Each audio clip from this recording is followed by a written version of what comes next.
It's time for the Phil Ferguson Show.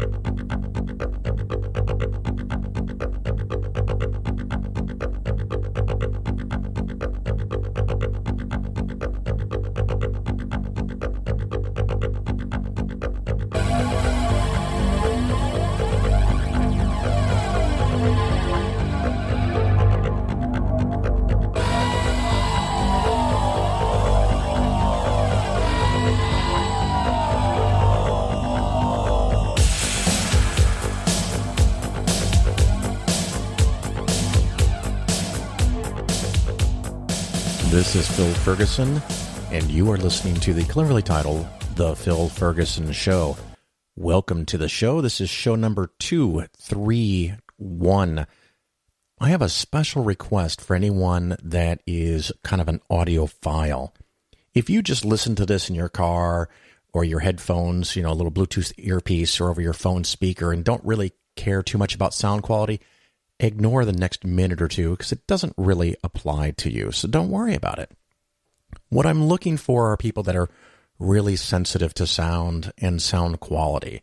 I had a couple of weeks ago, a listener sent me some information about maybe things that were wrong with the sound quality of my show. And my goal has always been to not suck. And I think I've achieved that with the sound level of the show not sucking. I don't want your ears to be offended, or at least only the very sensitive people to be bothered by something. Well, he pointed some things out, and when I went back and dug in a little deeper, I could also find and hear the problems that they had pointed out. So that set me on a quest. So for the last couple of weeks, I've been experimenting and trying to make some adjustments and some changes to see if I can improve the overall audio quality of the podcast. So if you're into that kind of thing, you can do me a very serious, significant favor. Listen to the intro of this show, the first 15, 20 minutes, however long it takes, and then go back and listen to the previous episode, which is 230, or even one further back, 229, and listen to that intro very sensitively, very carefully, at a loud volume with quality speakers, or even better with headphones on, and send me an email and tell me what is different. And do you like the changes? Do you like the old sound better? What are the pros and cons? Don't just tell me the changes I've made suck. Well, that doesn't help me any. It doesn't help the other listeners. So it's a chance for you to be involved in the show, kind of like a freelance producer, if I dare say. And of course, my email is phil@polarisfinancialplanning.com. That is the single best way to contact me.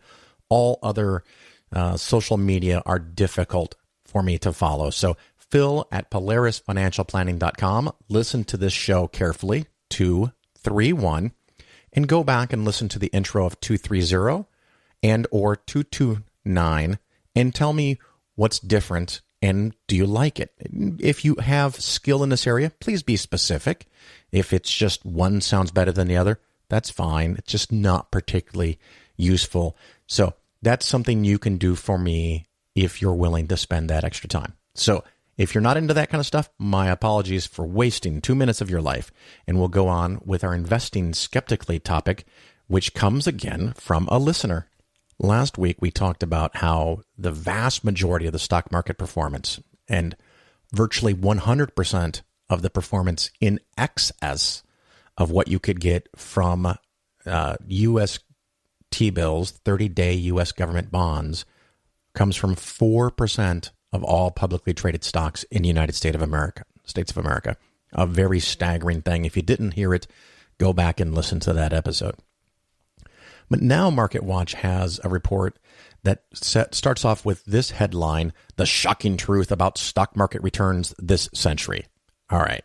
Of course, again, clickbaity, that's fine. And it says, what is the S&P 500's inflation-adjusted rate of return this century? Now, when I see something that says this century, maybe this is my mistake now because of my age, I think of the last 100 years. But this is only talking about the last 17 years. And it happens to pick the peak of the market before the dot-com crash. And it actually looks from March 24th of 2000. So it picked a peak time and is looking at data from the peak time until now. So it's being very, very tricksy.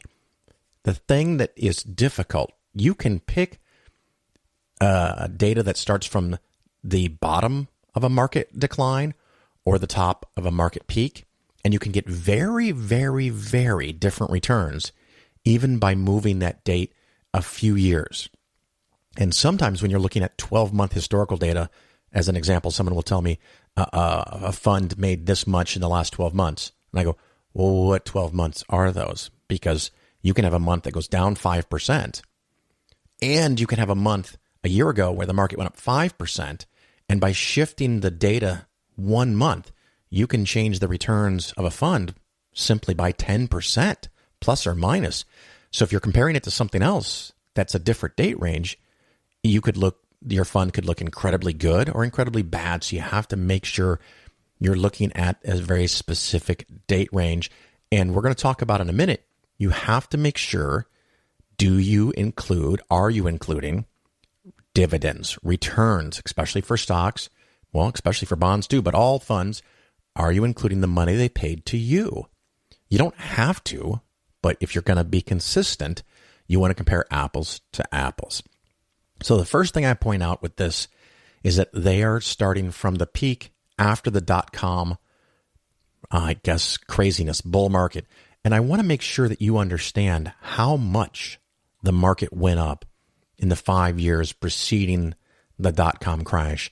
We're going to start with 1995. And when I say market, I'm pulling this off of the S&P 500 data that is showing in Wikipedia. And I use this because you can go easily check it yourself and verify and not rely on me giving you the data. That is one of the critical components of investing skeptically that I talk about. Don't trust me. Don't rely on me. I give you information, and as much as I can, and sometimes I forget, I'll give you how you can find the data yourself. So in 1995, the S&P 500 went up about 37.6%. In 1996, 23% positive. In 97, 33.4. In 98, 28.6. And in 1999, 21%. So 20% to almost 40% per year, 5 years in a row. And that was one of my signs back then, long time ago, where I don't do market timing, but I'm also not a complete fucking idiot. The stock market makes 10% a year per year in the long run. It does not make 20 to 40% every year, year after year after year. And when it did that, we started to get a little more conservative. If it makes 30+% in 1 year, I don't sweat it too much. Over 20% 2 years in a row, okay, we'll think about it. After 3 years, we got to start taking some conservative action. Not crazy. And if you're 30, don't worry about it. I'm talking about close to retirement. We got to be smarter and a little more delicate close to retirement. When you're 30 or 40 years old, don't worry about it. You've got 30, 40 years to invest. It's gonna fix itself even if there's a big drop. It doesn't freaking matter. So I wanted to make sure that you understood that the market went up, I'm just guessing off the top of my head, 150% in 5 years, maybe even more. And so they're taking from the very tippy top of that. And then, of course, there's the dot-com correction. And then there's the real estate crisis in 2008. So their data shows that there's an annual return. Let's see. I'm going to read this to you, so make sure I give them a fair chance. Believe it or not, the S&P 500 after inflation has produced just a 0.9% annualized price-only return since its March 24th, 2000 top. 0.9%, so slightly less than 1%. And I went and checked into this, and it's true. However, they're being a little disingenuous, shall I say, because of the date they picked to start from, and the very, very careful wording that they used in this article to make it true, yet deceiving. So not only did they pick a really awkward time, they used the phrase price only return. So all of the dividends that you received, which was about 2% per year, was thrown away. If you throw away all the dividends you make on a bond, it's zero. That's how bonds pay you. Of course, there's bonds go up and down in value in the short run, but in the long run, you're going to make what the bonds pay in dividends. That's how bonds work. In this case, in the stock market, cherry picking your starting date, it made less than 1%, but the dividends were slightly over 2%. So the real return now is closer to 3%. Now, the other thing that they did is they also took out inflation. Remember, it says after inflation. So they reduced the returns by inflation. The inflation over the last 17 years was about 2.2%. So now you're looking at a 5.1 to a 5.2 average annual return for the last 17 years.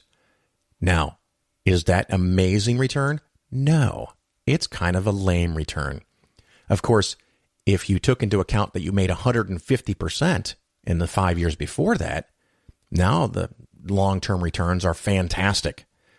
But if you cherry pick your date, if you throw away the dividends, and then you reduce your returns by inflation, which again is not unreasonable, but most people look at the stock market and say, hey, it made 5% per year, or 5.1 or 5.2.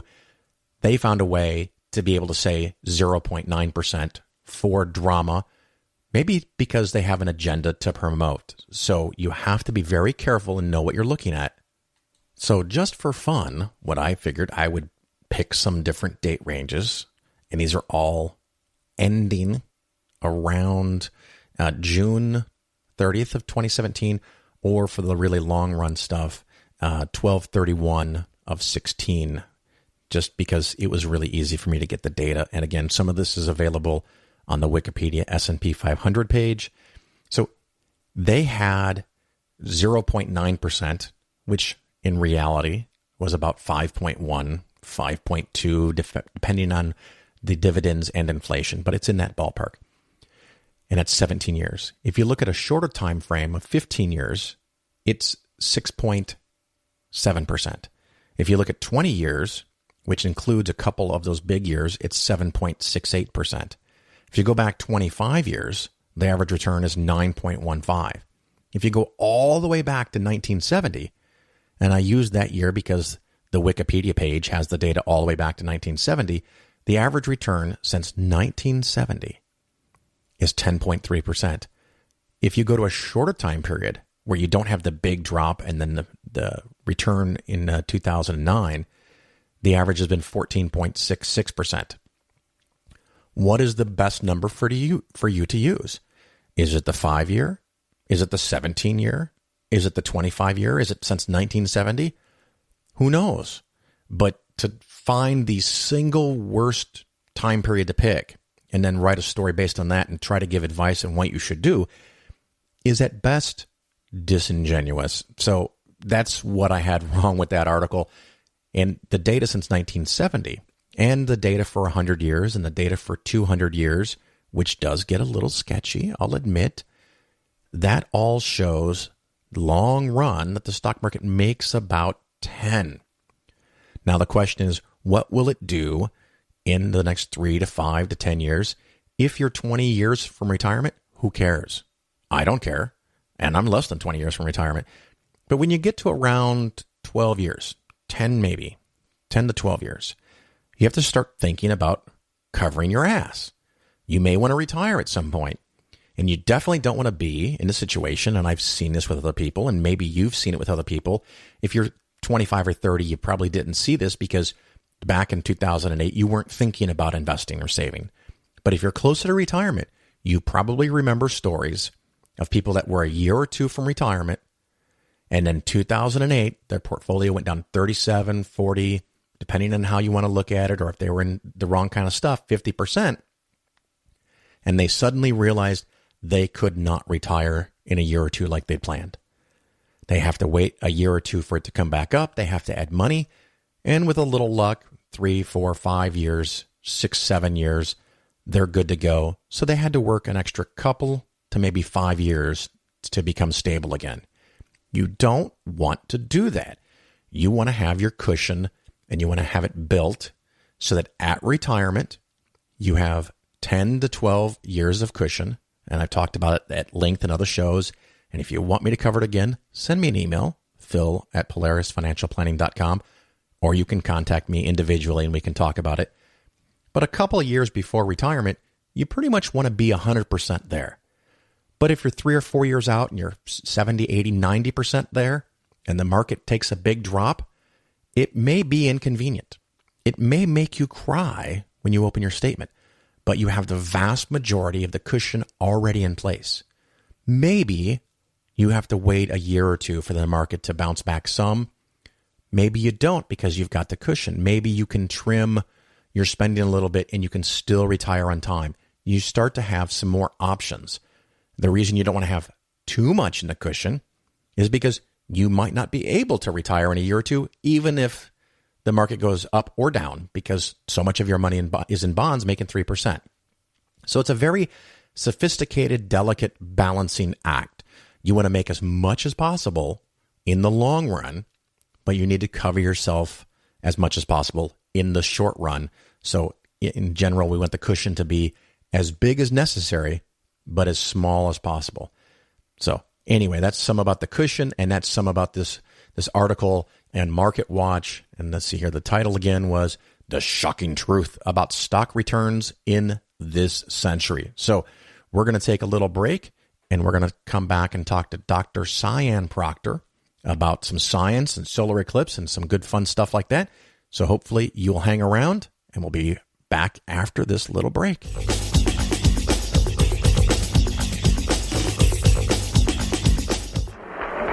Reverend Mesa, Reverend Rock, I'm grateful for your generous invitation to state my views.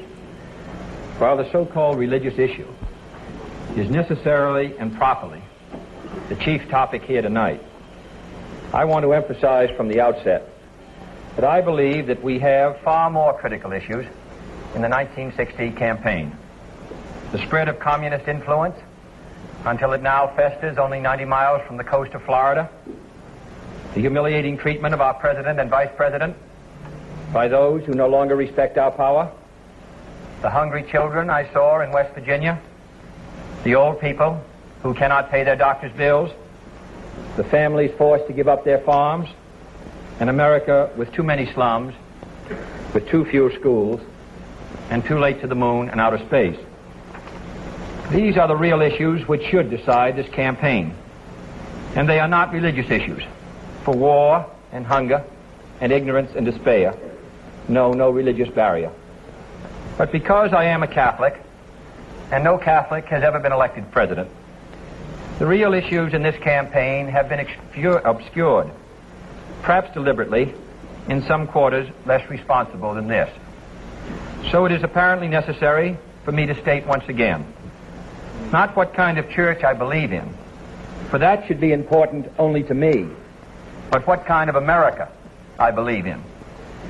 I believe in an America where the separation of church and state is absolute, where no Catholic prelate would tell the president, should he be Catholic, how to act, and no Protestant minister would tell his parishioners for whom to vote, where no church or church school is granted any public funds or political preference, and where no man is denied public office merely because his religion differs from the president who might appoint him or the people who might elect him. I believe in an America that is officially neither Catholic, Protestant, nor Jewish, where no public official either requests or accepts instructions on public policy from the Pope, the National Council of Churches, or any other ecclesiastical source, where no religious body seeks to impose its will, directly or indirectly, upon the general populace or the public acts of its officials, and where religious liberty is so indivisible that an act against one church is treated as an act against all. For while this year it may be a Catholic against whom the finger of suspicion is pointed, in other years it has been, and may someday be again, a Jew, or a Quaker, or a Unitarian, or a Baptist. It was Virginia's harassment of Baptist preachers, for example, that led to Jefferson's Statute of Religious Freedom.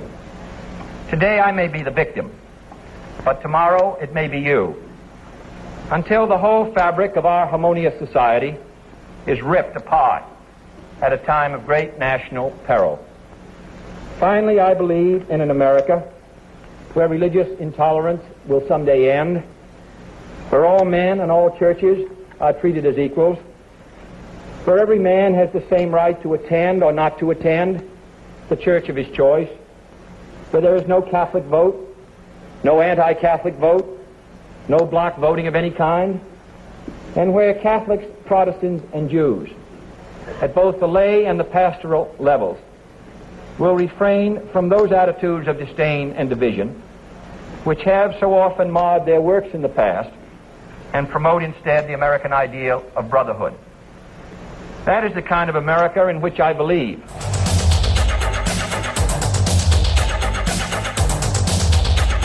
All right, everybody, welcome back. This is Phil Ferguson, and of course, you are listening to the Phil Ferguson Show. With me today, I have Dr. Sian Proctor. How are you today? I'm doing good, Phil. How are you? I am well, and for the listeners, we met at the American Atheist Conference, and you were the official scientist person for the eclipse. Did you have a title for that? You know what? I don't think so, but yes, I was there to help everybody who was attending the event enjoy the eclipse and to give some of the science behind why solar eclipses happen. And so for the listeners, it was very awesome because several people brought really cool telescopes. And you had your own, didn't you? I did, and it was a really nice setup until the clouds rolled in at the last minute right before totality. Yeah, by my reckoning, we were about 1 minute out, and we could kind of see through the clouds, and then we couldn't. I know, it's kind of sad, but it just makes me want to go to the next eclipse that's going to be in Chile in 2019. 2019. Now, this is not your first connection to Chile, is it? If I recall reading up on you a little bit, let's see, what is this? Astronomy in Chile Educator Ambassadors Program. What is that? Yeah, well, that is a really cool program that is funded by NSF, and its purpose is to take really, some astronomers, but mainly amateur astronomers and educators and people who just love looking up at the night sky to Chile to learn about all the big observatories that we have down there, because a lot of people don't realize this, but the United States invests a lot of money into astronomy in Chile because of the geography. And so you go to places like the Atacama Desert, which is one of the driest places on Earth.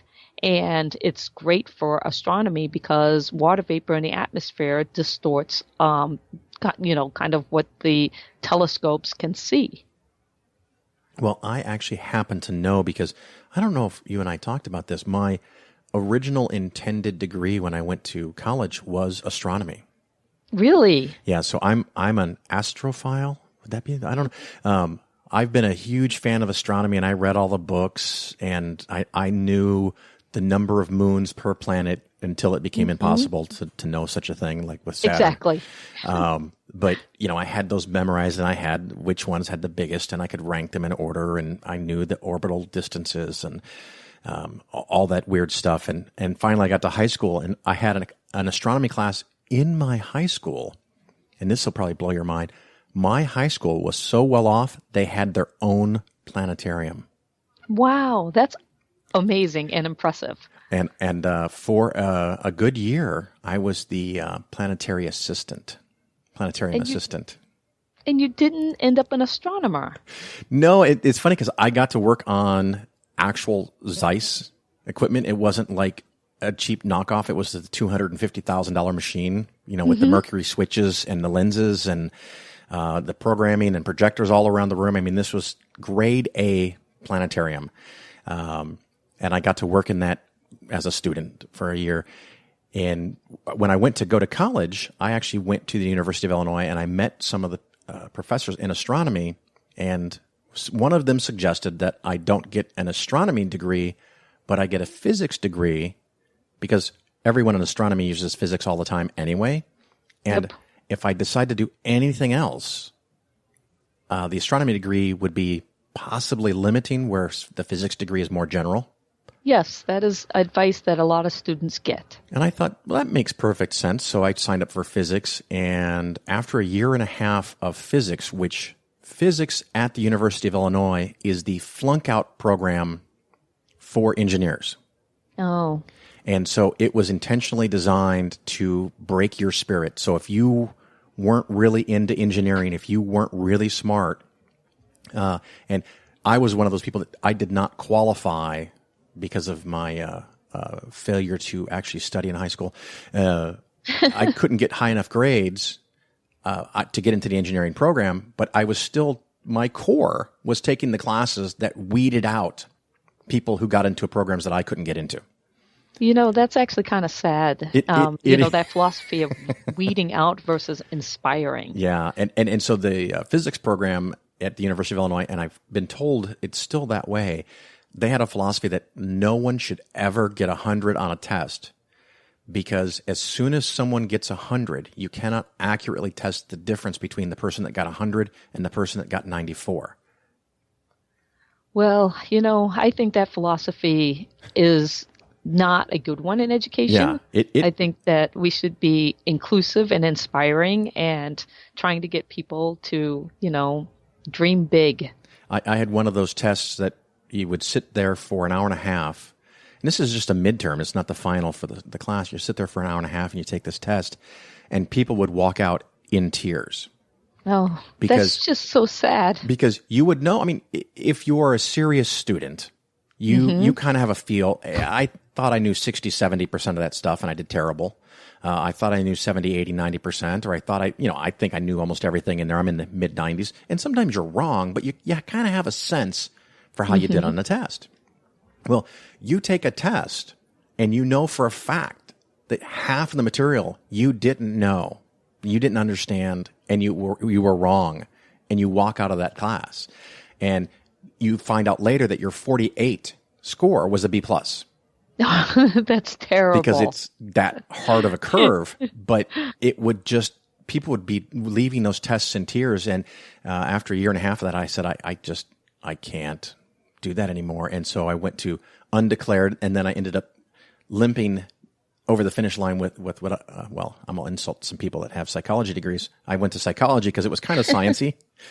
Yes. I'm like, well, it's still science, but so those classes were considerably easier. I just had to show up, and I would get A's. So, well, it's too bad, because you probably would have made an excellent astronomer. Well, it's one of those things. The world is weird where you end up, and I happen to be really good and love what I do, and I actually resisted it being a job, the investment stuff, for 15 years, and because it was so much fun, I didn't want to ruin it by making it my job.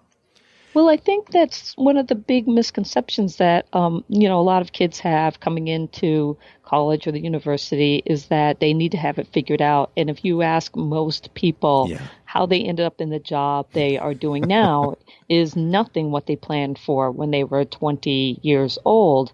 And, finding your passion or things that you'll be happy doing, there are just so many twists and turns to a person's life.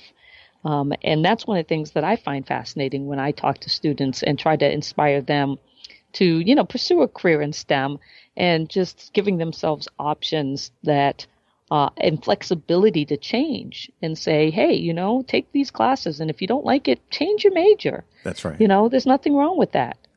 And once you finish college, you don't have to stop learning. You could always take community college, which, matter of fact, you teach at a community college. Is that correct? That is correct. I have been teaching at South Mountain Community College for 17 years, and I am a big fan of lifelong learning. I'm always learning new things and challenging myself, and I try to challenge my students.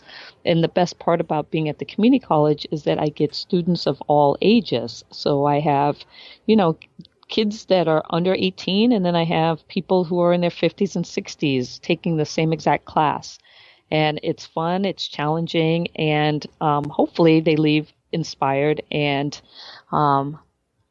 also have learned something about geology. Yeah, well, and it's funny because I was just pulling up because I had this thought and we were going down this path, so I wanted to pull this up. The title or the department that you're in, for your email, it says Geology, Sustainability, and Planetary Science Faculty. And I'm like, how cool is that? Yeah, I started out, my master's is in geology and my PhD is in science education, but my undergrad is environmental science. So I kind of switched along the way, but I was hired as a geology instructor, but geology is really geoscience. And so I teach about disasters and I teach about rocks, but sustainability and resiliency and things like that have really been not up and coming, but really people are starting to be more, I think, environmentally conscious. And so I started teaching sustainable cities and sustainable world a couple of years ago.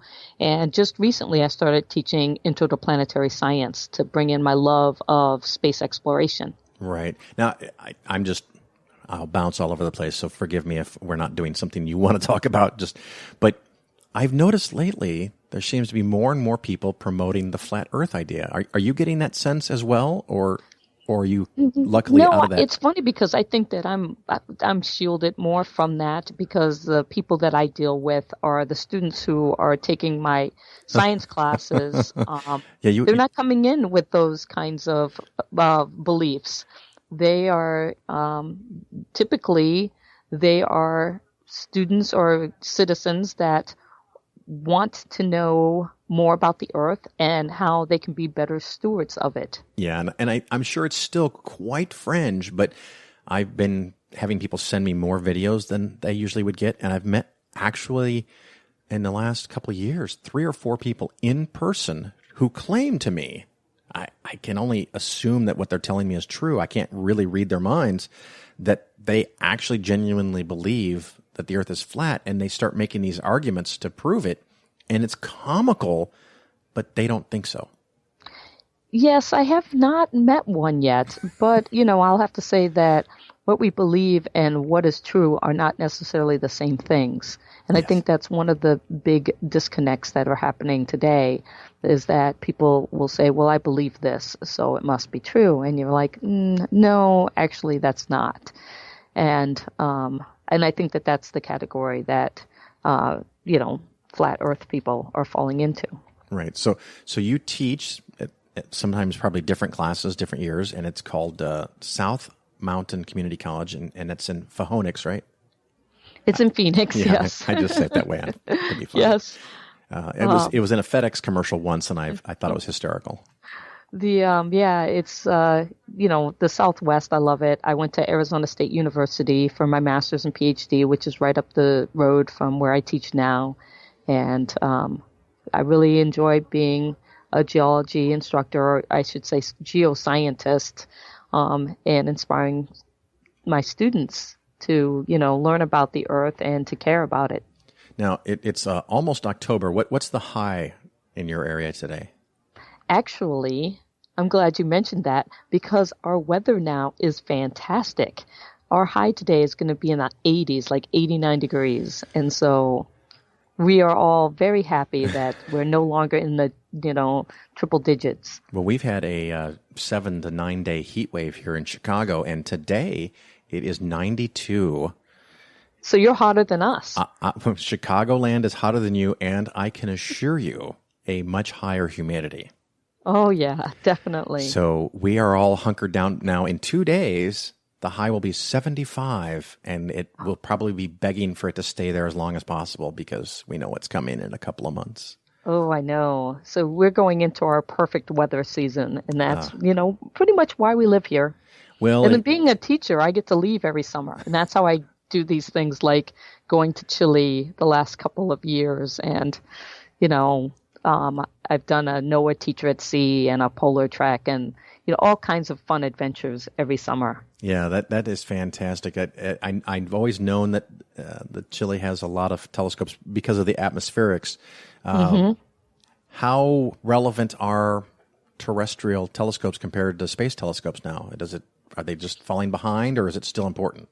They are both very important, and I think that, a lot of it is what instruments you're putting on those, telescopes or in those big observatories. It's still very expensive to launch things in space. And so when you're talking about your bang for your buck, they're starting to build, some pretty impressive ground-based telescopes. And that I'm excited for, but I'm also excited for some of the ones that they have launched and will continue to launch in space. And I think you really need both. Yeah. Well, the space ones, of course, get the incredibly high resolution pictures that I want to use as my screensaver for my computer and phone. Yeah, so optical wise, yes. Yeah. But then you get into like some of the other wavelengths, like radio and things like that. Yes. So. That is fantastic. Now, another thing I have here in my little notes, you are a participant in the NOAA, which is the National Oceanic and Atmospheric Administration Teacher at Sea program. Can you tell me a little bit about that? Yes, that is a really great program for teachers to be able to get professional development experience. Because one of the things that happens is that you get your degree, you've learned your subject matter, and then you go and teach. And after you've been teaching for so many years, you're not doing research anymore. You're not really staying current on what's happening in the field. And so you get some of these programs like with NOAA or NASA or the NSF that enable you as a teacher to go and work with research scientists in the field, learning what they do every day. And NOAA Teacher at Sea is one of those programs. And I got to go to Kodiak, Alaska, and work on a fisheries vessel for NOAA. And I will tell you right now, I am not a biologist. I was, let's just say I kept thinking deadliest catch gone horribly wrong, to be sent up to, Kodiak, Alaska, to get on this boat and to do pollock research. Now, I like fish. And that's not, I like that's to not eat Sandra Pollock, right? No. And the funny thing is I had to Google pollock and be like, what is this? And what kind of fish am I dealing with? But if you eat artificial crab, that's pollock basically. And so I went on this fisheries vessel and I got to work with a NOAA scientist and I got to process fish in the fish lab. And I got a couple of videos on my YouTube channel, and one of them, it's called It's Getting Fishy, under my NOAA, video playlist. Yeah. And it's just fish. They're alive and they come down the conveyor belt and you separate everything that's not pollock out. And then you take these fish and you literally have to sex them and to figure out if they're a boy or a girl and weigh them and measure them and do all of these things to figure out what the catch is like. And do they get to go back? Say that again? Do they go back into the water when you're done, or do you have dinner? They get eaten by a lot of the seabirds that are waiting. It's a small catch that we bring in, but we've sliced and diced them, so they get thrown overboard and recycled back into the ocean. But the reason why they do it is because to try and keep fisheries healthy. So if they can go out and they can look at the catch and they can figure out what the ages are and where they are and all these things, then they can tell the fishing industry, look, this is the amount that we're going to allow to be harvested this year based on the data that we've sampled. And so it's really interesting to learn that, the fishing community is on board with this because they definitely, it's their livelihood to be able to go out and harvest these fish. But if that fishing industry collapses, they're going to not have anything to do and, won't be able to make a living. So figuring out how to be sustainable with our fishing industry is what I learned about this summer. Oh, absolutely. Well, several years ago when my kids were younger, we all went on a boat off the coast of Maine and went cod fishing. Mm-hmm. And this was something I did a very long time ago as a teenager myself with my parents. So I wanted to take my kids. And when I did it, we got on this boat and we went out a couple miles. Well, now we got on this boat and we went and we went and we went and we went. And I said, where are we going? And they said, oh, you can't catch cod like that up by the shore anymore. Mm-hmm. And then they were telling me every year they take people, they get fewer and fewer cod on these little vacation-themed trips. And I said, well, I think I know why that might be. And then a few people caught these really hideously ugly fishes that had spines all over them. And they said they taste awful. And I said, what do you do with those fish? And he goes, oh, we put those back, but we keep finding more and more of them. And I said, so invasive species? Yeah, I can explain that to you also. Because they get to live and reproduce, where the cod, when you catch them, you pull them out and you eat them. So this is artificial selection in action, where humans are actually changing the ratio of the fish that are available to reproduce. And the fisherman was like, how do you know stuff like this? And I was like, how do you not? I mean, if your life is dependent on this, you'd think you'd know a little bit more about it. But so, of course, you're a teacher in the college, but you also have an emphasis on, I don't know what to call it, communication with the public. Tell us about that. Well, one of the big things, because 99% of my students are non-science majors, so they're taking the general science class as a requirement for their degree. And for a long time, I've been really interested in science communication and not only how do I present science information, but how do my students think about it? How do they present it to their friends, their family, things like that? And so when I go on a lot of these summer, expeditions where I'm learning something, I try to create small little videos to communicate what I've learned. And that's why I have my YouTube channel. But then I also put those in my curriculum for my students. And then now I've got it where my students are actually creating their own videos. And so I give them the subjects that they want to learn, and I guide them in, their learning. But then they take the information and what they've learned, and they create videos that they can use and disseminate that information back out. So now, it's really been fun. You've mentioned this twice, and I failed the first time to remind myself. What is your YouTube channel?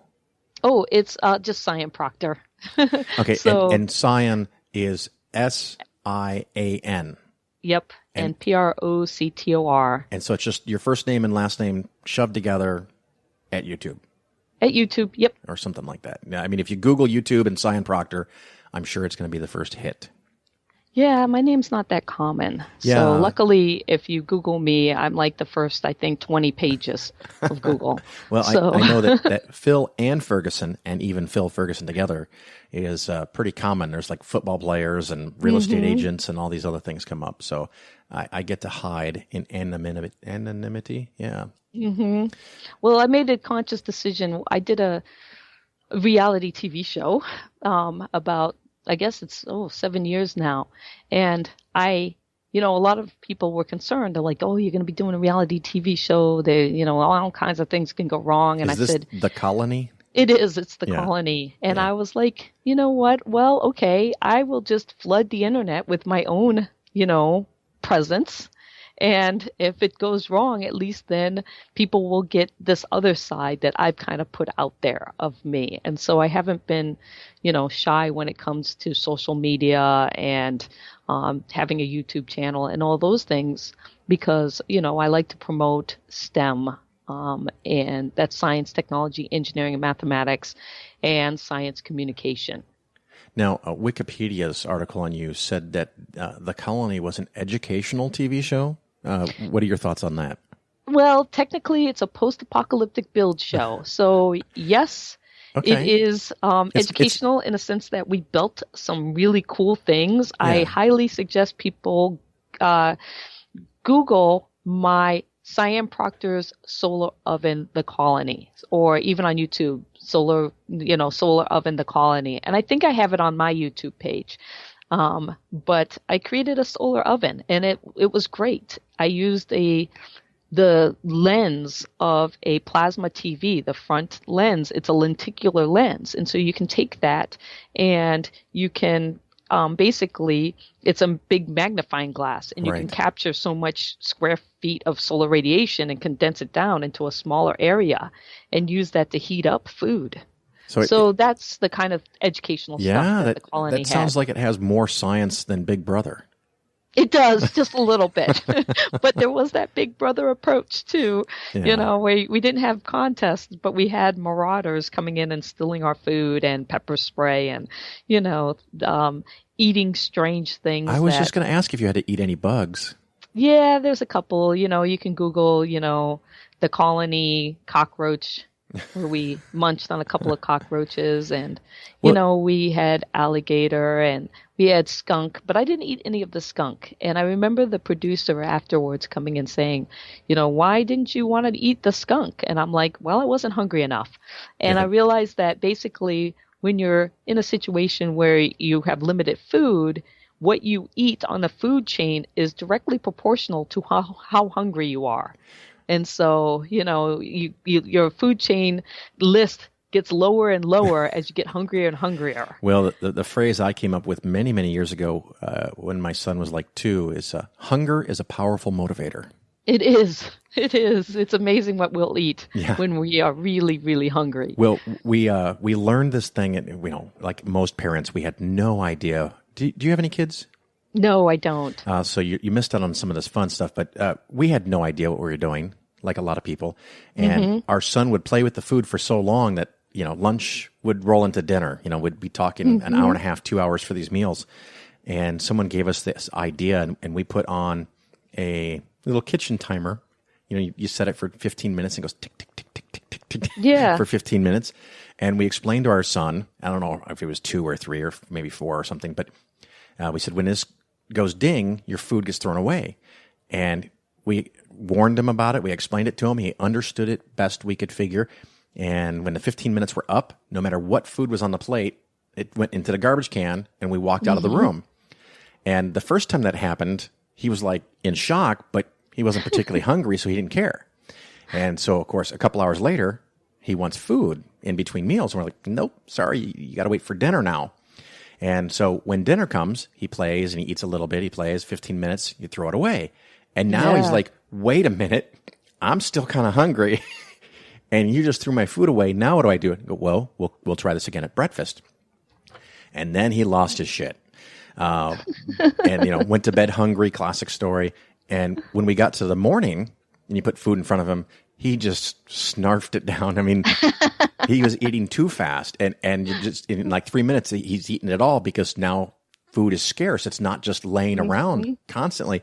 And so we did this for a couple of days. And then he said, can we please stop with the timer because it stresses me out? And so we said, we'll try it. We took the timer away. He never had a problem taking forever with food again, just from that couple of days of experience. Well, there you go. You know, nothing like having kids so that you can do experiments with them. Behavioral modification. Yes, we did our fair share. The other unique one we did, we created what we called the no narc rule. So you couldn't like tattle on each other? That's right. You couldn't tattle, and if you tattled on your sibling, you would be the one that gets the penalty for whatever it is they did. That happened to me all the time. Right. I always got, now, if I said my brother hit me, I got in trouble for my brother hitting me. Well, we had exceptions. We had complex layers of rules. You know, we had exceptions if it was physical violence or, you know. Yeah, that's right. If someone falls off the ladder because they were trying to climb on the roof, okay, it's a safety violation. It's different. But if my son just comes to us and says, you know, my sister is taking cookies out of the cookie jar, I'm like, okay, go to your room. And he's like, what do you mean? I didn't do it. Yeah, we told you about this rule. And so they do it 2 or 3 times maybe. And then that's it. And that's it. And they never, so our kids never, well, rare exceptions, never had this whole ratting each other out mentality or tattling on each other or constantly coming to us and going, he did this and she did that, because we'd be like, well, you're the one getting the penalty. So boom, just nip that shit in the bud. So how old are your kids now? They are 22 and 20. Are either of them scientists?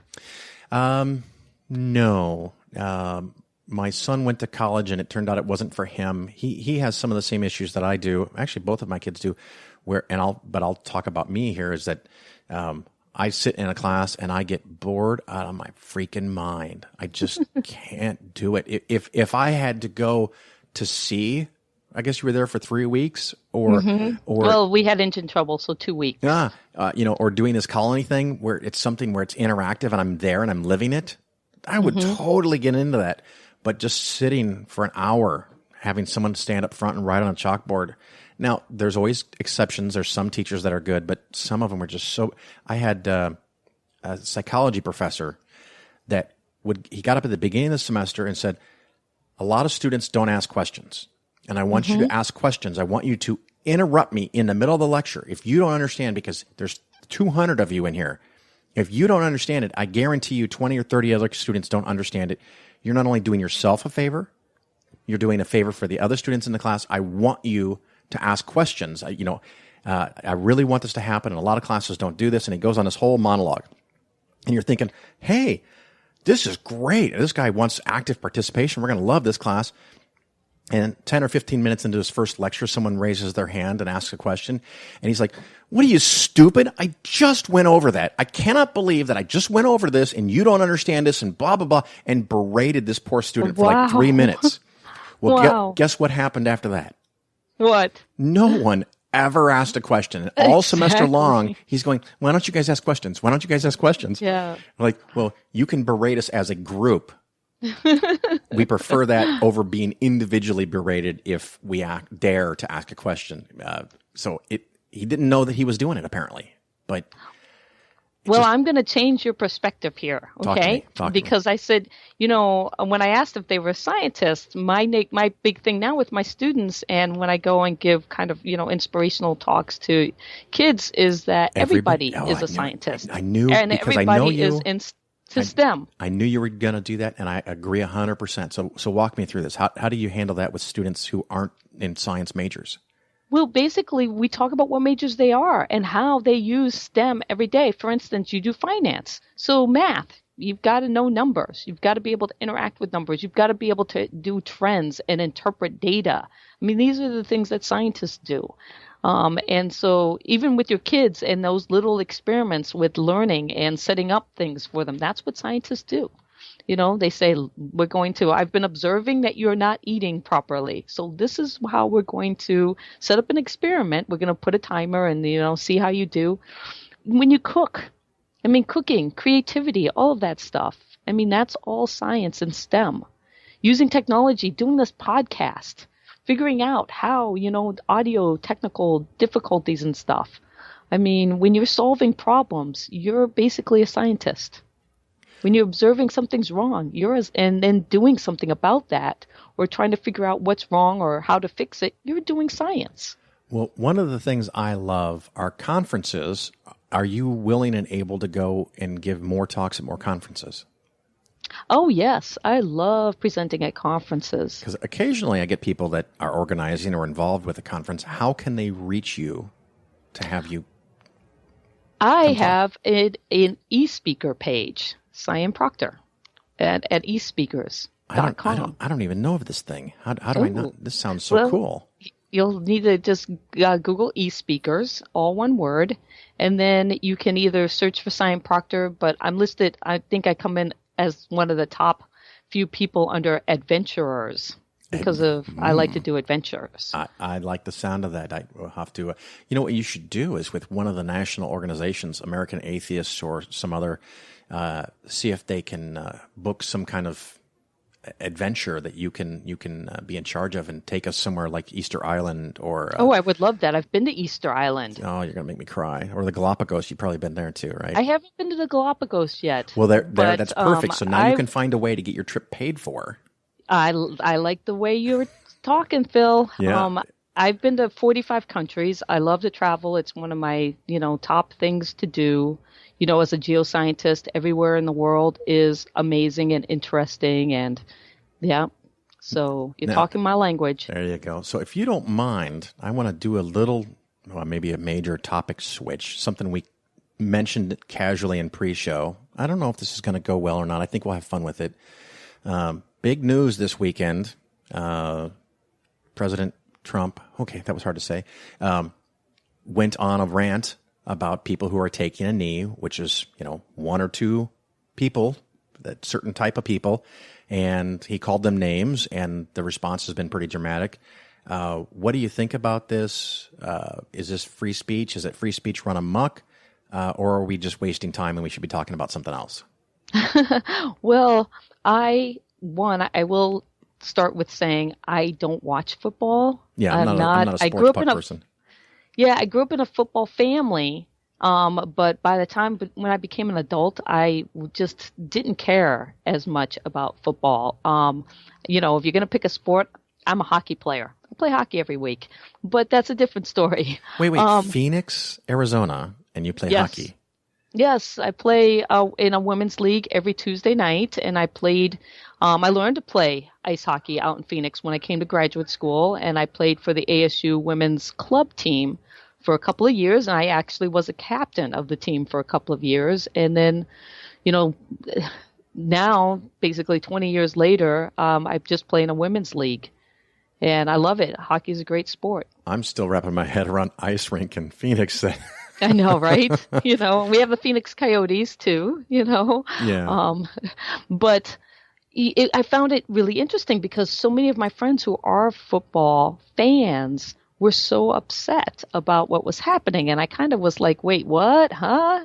And I'm trying to figure out why do you care that someone's like, kneeling down and protesting in a very, civilized way in my mind, and trying to get at why this was so emotionally charged, and why people who are passionately against this type of protest, but yet had nothing to say about Charlottesville and, neo-Nazis and KKK walking down the street openly protesting. Yeah. And so I found that as an interesting disconnect, to be, so against something that, to me, this person kneeing, before a sporting event, big deal. Yeah, and it's funny because in my mind, if everyone had ignored Colin when he did it a couple years ago. I know, right? Hasn't he been doing it for a while? So I'm like, wait, whoa. Well, that's because he's unemployed. Yeah. But it's funny because the way you said it was the same thing I was thinking, is that, when they talk about they're disrespecting the flag. Okay, first of all, no, they're not. Yeah, I totally agree with that. Let's just get that out in the open. But let's pretend for a moment that somehow this qualified as disrespecting the flag. The people that complain about someone taking the knee at the beginning of a football game and now other events, they think that's disrespecting the flag. These often are the same people who are willing to fly a Confederate flag. Mm-hmm. And if there's anything that insults or breaks down the validity of the American flag, it's the Confederate flag. I totally agree. And it just blows my mind. I know. There's such a disconnect. I don't get it. But or you'll wear the flag, which, technically you're breaking flag protocol. Yeah. The way, I don't really care some of the about the flag. clothing and stuff. And I'm like, where do you so that just shows that there's something deeper going on here. Yeah. And I think that it's unfortunate that other things that are happening in the world don't get the same kind of, I guess, our society, investing into, what's happening in Puerto Rico and when a major hurricane comes in and devastates an area, or I just feel like there's so many other things happening in the world that we could be caring about. I actually had someone say that the reason no one cares about Puerto Rico is because it's not part of the United States. And I was like, what? Actually, funny you should mention that. Yeah, right? Exactly. But I also found it interesting. I've watched a lot of shows about this NFL knee thing and the very valid issue it brings up, I think, of police violence and racism in this country. Mm-hmm. But it also kind of surprises me that when Trump mocked people, handicapped people, physically disabled, Mexicans, he insulted a judge that couldn't rule fairly because he was Mexican. all these different things, even up to including and possibly inciting a nuclear war with freaking North Korea, there is a response, and a lot of people are upset, but it's not the same level of response that is mass media is now covering this football thing. I know. And I was like, if that's what it takes to bring Trump down, let him keep arguing with football and basketball players. But but it shows a clear issue with our priorities as a society. Well, at least the priorities of some people in society. Yes. That neo-Nazis protesting, alt-right protesting, and it's okay, they're fine people, and they had a permit. Are you telling me if the football players got a permit, you'd be okay with it? I don't think so. I don't think so. I don't. But again, it's just something that I'm trying to understand the dialogue that we're having in our country right now. And as a scientist, I like to think that I try to have some logic. I just want, I feel like if you feel this way about disrespecting the flag, it should apply across all of these other different examples, like we had said. Yeah. But it doesn't. And that's what I find fascinating is this idea of like, well, when people say, well, that's just different. And I'm like, really? How? Well, and I've seen people with the that, Confederate flag, how is that? Someone different? comes on, makes a little video and says, I've been a Steelers fan for 40 years, and now they're burning their jacket and jerseys that have Steelers on them. And I can't help but hear a voice in their head for them, which they're not actually saying out loud. But basically, I read into it, maybe I'm wrong, that the owners are letting the uppity black people get out of place. And so I'm out. Yeah. And that really doesn't sit well with me. Well, and I think, of course, I'm African American female, and I have brothers. And of course, when it comes to these kinds of things, I feel like what my parents have fought for and all of the people before me, white or black or Hispanic, who have been striving for equality in the United States, and what does that mean and what does that look like? And I just feel like sometimes it's one step forward and two steps back. I just recently saw a video of current day college students watching the video. I think it came from the 30s or the 40s. The United States made this video of a guy preaching out on the street about the others, and we've got to get rid of the Jews and everything. And of course, there's this one guy going, yeah, I agree with that. I agree with that. I agree with that. And then he goes, and the Masons. And he goes, hey, wait a minute. I'm a Mason. And, totally changes his attitude. But the students were watching that were like, wait a minute. This was 70 years ago? This sounds like Trump talking. This sounds like politicians talking today. Didn't we if people figured this out 70 years ago, why are we still having this problem? That's a good question. When they talk about disrespecting the flag, I'm like, really? The Supreme Court ruled on basically being able to burn the flag. Yeah. I'm like 60s, 70s. Do we not remember that? Now, what if I burn a flag while kneeling? Is that flag protocol? The proper protocol for disposal of a flag is burning. It is. Ironically. And there is a protocol for a lot of things when it comes to the flag and the national anthem, but it's not law. Yeah. And that's I was once at a group where they had someone come and for 45 minutes give a presentation, all the flag protocols. And I was like, I don't care. I really doesn't. Well, that's what's interesting is that most people don't. Yeah. And the funny thing is that if you actually looked at them, then there's a lot of people who are not following protocol when the national anthem comes up. If you don't put your hand over your heart, that's one of the protocols. Are they disrespecting the flag? So you gotta, I'm just kind of shocked how this has all kind of gone down.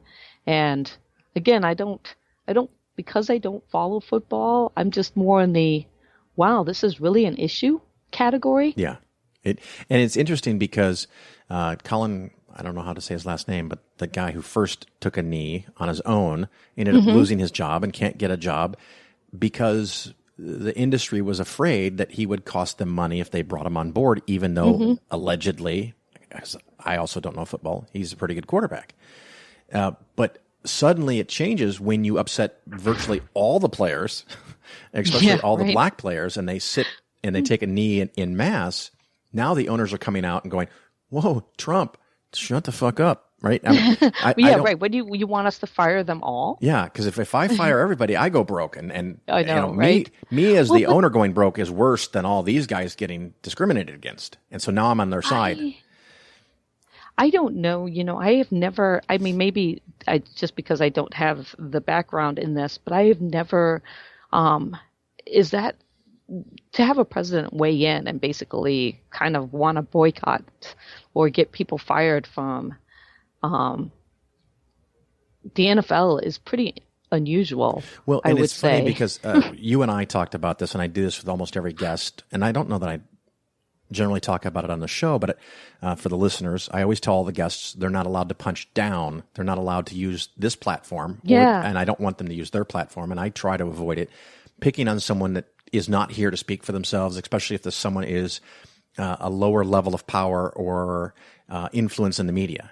My show is small, so it's pretty safe. But then you take it to this extreme where the president is picking on individual citizens and has 100 million followers now. Probably half of them are following him just to see how bad he's going to say or how awful he's going to be. But you can destroy companies, you can destroy careers. The president shouldn't be doing this. This is not how this is supposed to work. Well, that's where I feel like, you're supposed to inspire and you're supposed to, lift people up.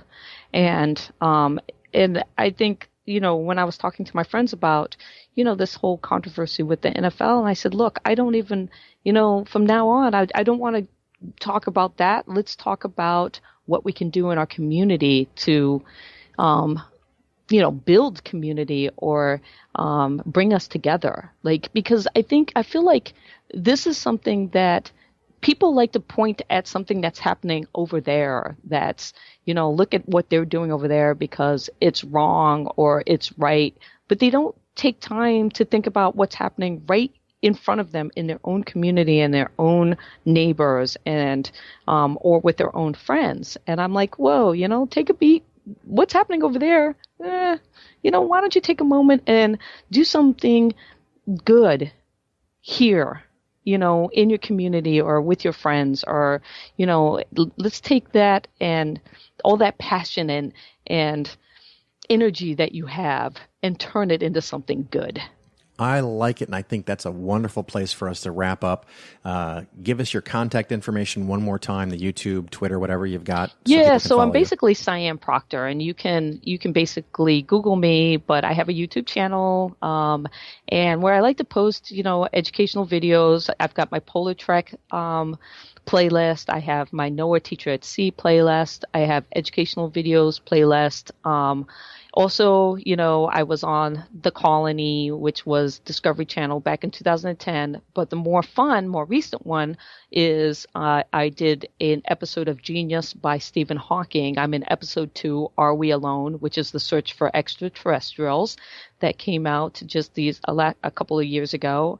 And I've got a new show coming out. I think it's going to be on the Science Channel. I haven't gotten all the details yet, but sometime at the end of October.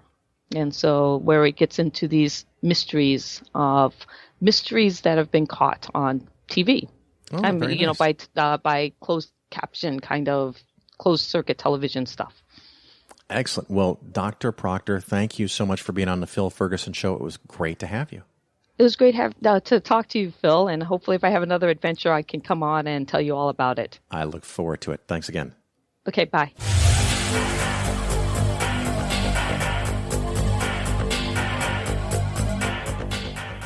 A lot of people come up here and they thank Jesus for this award. I want you to know that no one had less to do with this award than Jesus. He didn't help me a bit. If it was up to him, Caesar Milan would be up here with that damn dog. So all I can say is, suck it, Jesus, this award is my God now!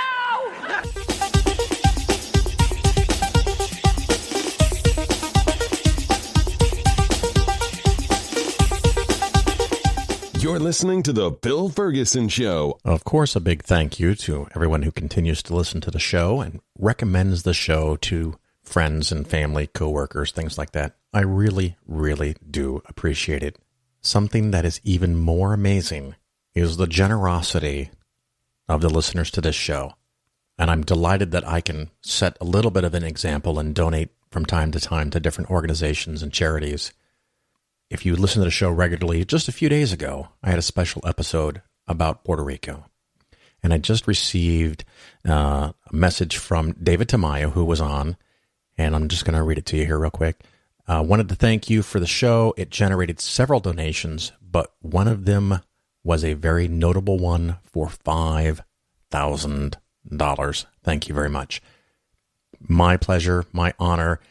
And no, the $5,000 was not from me, but from somebody that listens to this show. So thank you very much. I don't know who you are. You know who you are, and it is greatly appreciated. You did something very, very amazing. So thank you for doing that. I'm honored to even be part of the process that brings so much aid and assistance to people that are in far greater need than we are. And I also have a couple of emails that I received from listeners, and I want to summarize some of this because thankfully, fortunately, I guess, there's too many this week, so I've got to skim a little bit, so hopefully I don't destroy anyone's intent of what they meant to say. We'll start off with this one. It says, I need to thank you very much for what you've managed to do with my retirement funds, resulting from your insight, vision, assistance, and support. It was from your podcast that I first learned of index funds. And of course, your professional acumen has turned my mediocre 401k investments, including regular input from my now vanishing paycheck, into a stellar IRA set up with index funds. So thank you very much for those kind words. They have much more, but like I said, I'm trying to keep these kind of short. Oh, I did have a listener ask me to mention on the show, so here it is. If you regularly buy from Amazon, you should check out smile.amazon.com, and you can give to many of the secular organizations that have been on the show, or that we talk about this show, or that I collect donations for, or I personally donate to, and you can just make it an automatic. They only get 1% or 2%, but it can make a big difference when a lot of people do it. So please go check out smile.amazon.com and look for your favorite atheistic-y, free thought, skeptical organization. I know American Atheists is there, Freedom from Religion is there, Foundation Beyond Belief, Secular Student Alliance, and many, many more. So please go check that out. And another email from a listener here. I just want to say thanks for your advice. A few months ago, we decided to sell the house. I'm guessing they had 2 houses. Oh, no, they just had 1 house. We decided to sell a house, make some good money from it, and put 20% down on the new house, and we were still able to invest the rest in the Vanguard Total Stock Market Index Admiral shares that you recommended. I honestly would have never been able to do this if it weren't for you and your show. I'm a big... Oh, they also go on to tell me they're a big astronomy fan, and they sent me a time-lapse picture over their house looking north, and you can see the arcs that all of the stars make, except for right around the North Pole, which is where Polaris is. That's the star. The North Star is Polaris. Well, it's really, really close to due north. So that was a very cool thing to get. I also have 3 reviews on iTunes. First one from Dark Praxis. I like the sound of that. I discovered the podcast through Phil's interview on Atheist Experience, and I haven't stopped listening since. Mr. Ferguson's podcast is financially informative, and the interviews are insightful and interesting. And he goes on, and very flattering and complimentary. Thank you, Dark Praxis. Another one, North Star fan, someone who obviously knew about the Polaris connection. Phil is the real deal. His podcasts are full of excellent, clear, concise, and helpful financial information. He will even admit when he is wrong. Oh, my God. No. Yes, I am wrong from time to time. It happens way more often than I wish it did. But, I'm human just like most people. I don't know. Probably can't form a sentence, but whatever. I even emailed him about a question, and he went above and beyond to provide excellent help without asking for a dime. Thanks for all you do, Phil. So just to recap, at this time, my minimum amount for you to hire me is $500,000. So if you have $200,000 or $300,000, you will not be able to hire me, but you can still contact me. I do get a lot of emails, and sometimes it's hard for me to find time to give an answer, but I try very, very hard to do so. So if you have a question, mention particularly that you listen to the show, send me an email, phil@polarisfinancialplanning.com, and I will see if I can give you an answer. One last review here from Den55F. I heard about this show a few months ago after hearing Phil on Dogma Debate and immediately subscribed. I really enjoy the mix of intelligent investing discussion paired with interesting atheism topics. Phil brings the logical, level-headed approach to both. This show fits well into my curated collection of podcasts. Ooh, fancy words. I don't read out loud enough. I'm always trying to catch up on it. Would be great to have a fun, long discussion with Phil, maybe someday as my financial advisor. So thank you very much for those kind reviews. I really do appreciate it. And last thing, quick reminder, coming up on October 12th, 13th, 14th, that weekend is the Pennsylvania Statewide Atheist Humanist Conference.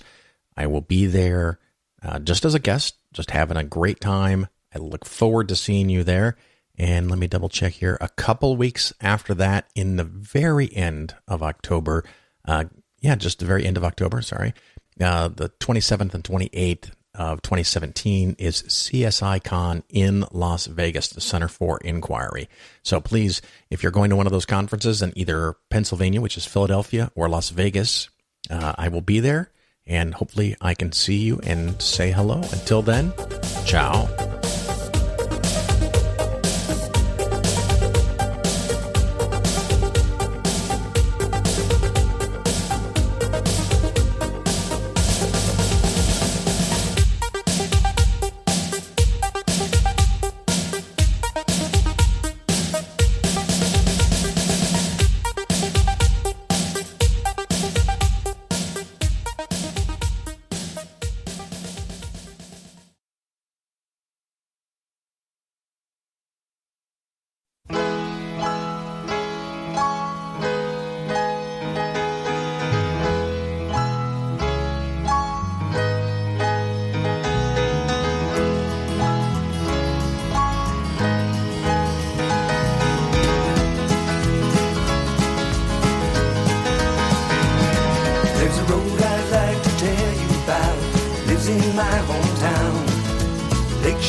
Shining with a heavenly grace, help you right on by.